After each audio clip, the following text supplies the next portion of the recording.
سبحانہ تعالیٰ وحدہ لا شریک ہے، سبحان اللہ پاک ہے، ہر قسم کے عیب سے پاک ہے۔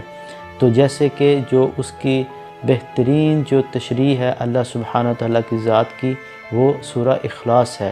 جس کا مفہوم ترجمہ آپ لوگ سب جانتے ہیں، میں ابھی تلاوت بھی کرتا ہوں تو آپ لوگوں کو اور مزید اس میں انڈرسٹینڈنگ ہو جائے گی کہ اللہ سبحانہ وتعالیٰ کہتے ہیں بسم اللہ الرحمن الرحیم قل هو اللہ احد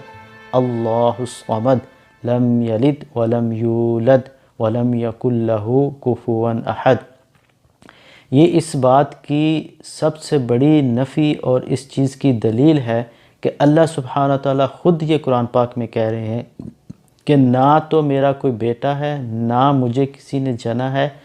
میں کسی کا کوئی باپ نہیں ہوں، نہ میری کوئی اولاد ہے،